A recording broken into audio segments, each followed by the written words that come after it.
An article was sold at 25% profit. Had it been purchased at 20 less and sold at 17 less, there would have been a profit of 10% more than the earlier. Find CP.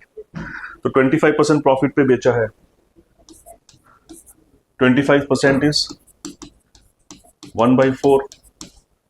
So if my CP1 was 4, profit was 1, SP was 5. Had it been purchased for ₹20 less, तो अगर ये 20 रुपया कम खरीदा होता and sold at 17 less, 17 में कम बेचा होता, there would have been a profit of 10% more. मतलब यहाँ 25% है तो वहाँ 35% हुआ होता, 10% more than the original.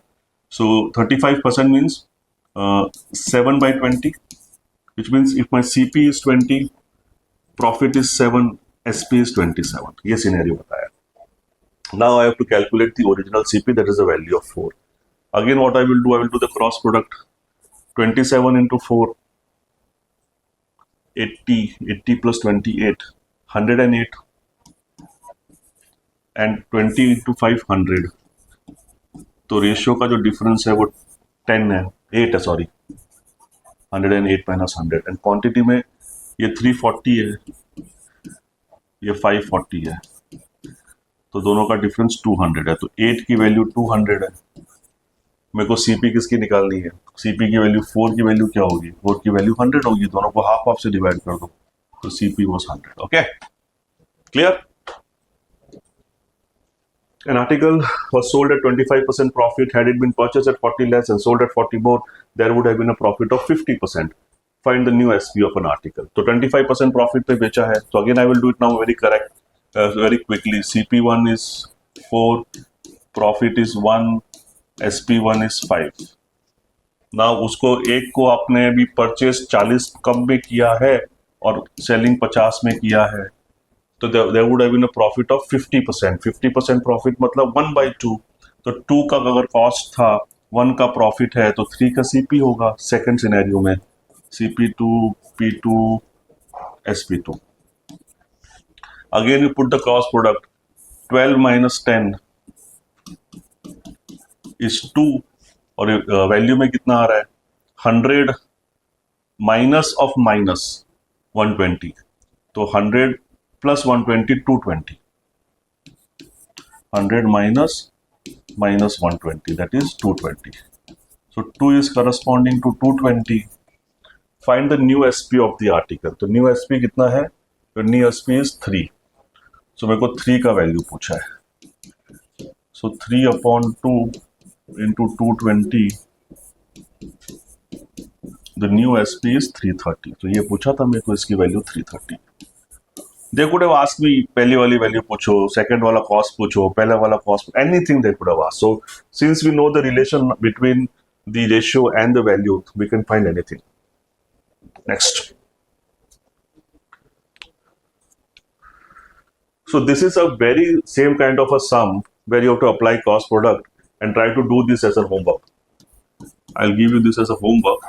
Just try this. If you are not being able to solve this, you can contact me on my contact number, or you can WhatsApp me on that number, and I will try to solve your issues.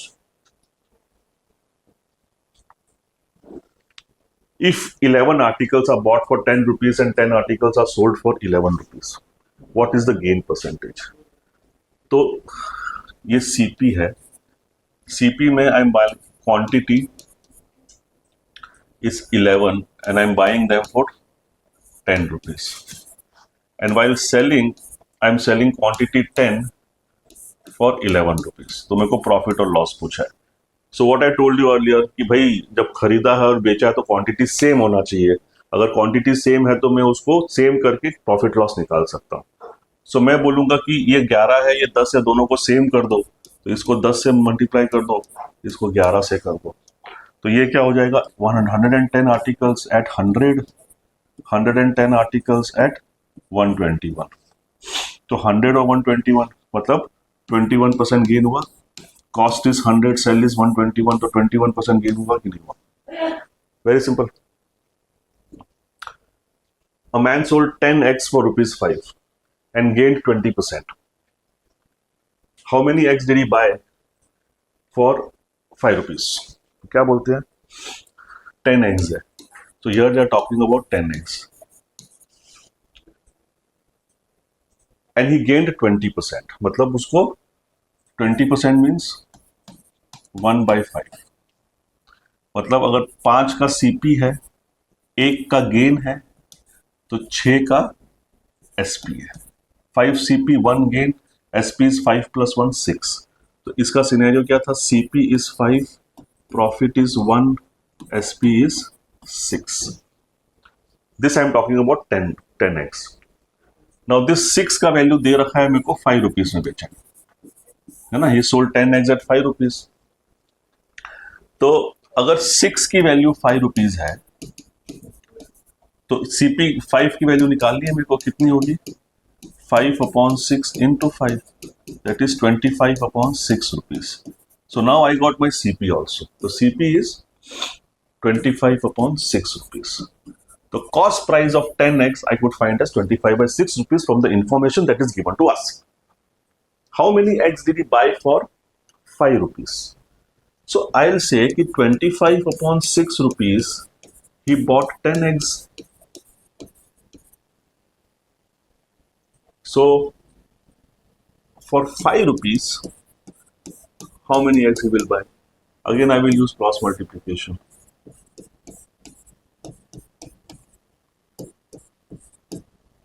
6 ऊपर चला जाएगा, ये 5 इससे cut जाएगा, तो he must have bought 12 eggs for 5 rupees. तो first 10 eggs का CP निकाल लिया, तो उतना में 10 egg खरीदा, तो 5 कितने में खरीद, 5 रुपए में कितना खरीदेगा वो निकाल लिया. 12 is the answer. A person sells 36 oranges for 1 rupees and suffers a loss of 4%. How many oranges per rupee to be sold to gain 8%? So he is talking about 36 quantity here. How many oranges is he selling? 36 oranges and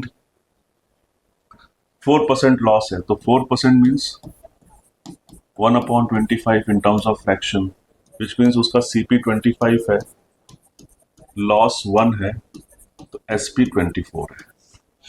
24 की value मेरे को 96 rupees दे रखा है ना, नहीं 1 rupees दे रखा है ना. SP is 1 rupees. So 24 की वैल्यू अगर 1 रुपीज है, मेरा CP कितना है? 25. तो 25 की वैल्यू कितनी होगी? 25/24 into 1. So I could find the CP of 36 oranges, which is 25/24. ये मेरा CP निकल गया from the information that is given to us. Find how many oranges per rupee to be sold to gain 8%. अब मेरे को 8% का gain चाहिए.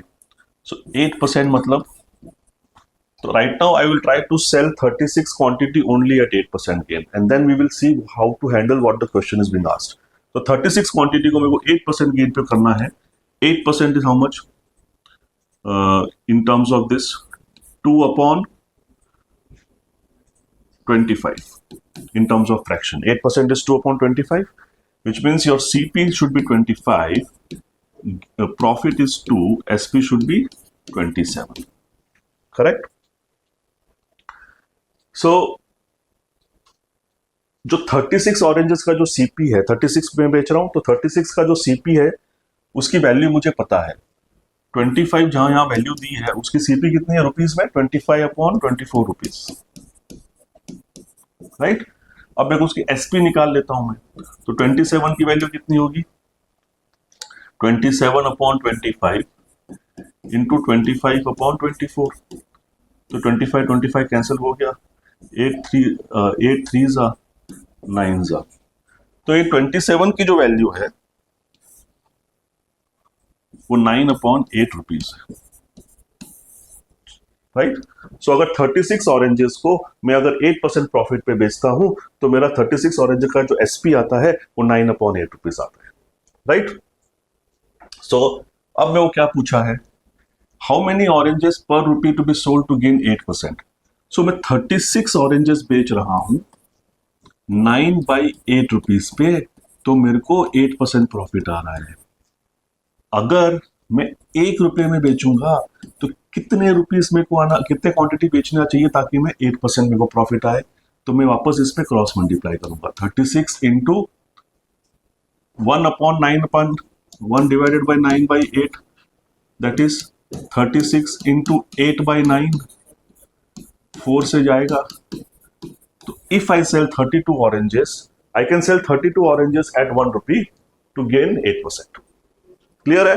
जो ओरिजिनल इन्फॉर्मेशन दिया है उस ओरिजिनल इन्फॉर्मेशन से अपन सीपी निकाल लेते हैं और उस सीपी पे ही अपने को नया जो 8% गेन पूछा है उसी क्वांटिटी पे 8% गेन का एसपी निकाल लेते हैं. अगर क्वांटिटी अभी अगर उतना रुपीस आ जाएगा, एसपी आ जाएगा, बट अपने को न्यू एसपी में 8% प्रॉफिट के लिए कितना निकालना है वो क्वांटिटी निकाल लेंगे क्रॉस प्रोडक्ट करके, बिकॉज क्रॉस मल्टीप्लाई करके, बिकॉज 8% फिक्स है ना. यहाँ भी 8% है, दूसरा भी 8% है. तो तुम्हारा जो quantity hoga you can do by unitary method by just doing cross multiplication. Yes, so students, like just for you guys I'm burning midnight oil and I'm trying to segregate and make some concepts collections on profit and loss, and I've brought some 9-10 concepts here just for you. Just go through the videos, and if you have any difficulty in understanding anything, please WhatsApp me on the number, get in touch with me, or subscribe to my YouTube channel so that I will get more and more motivated to bring such videos.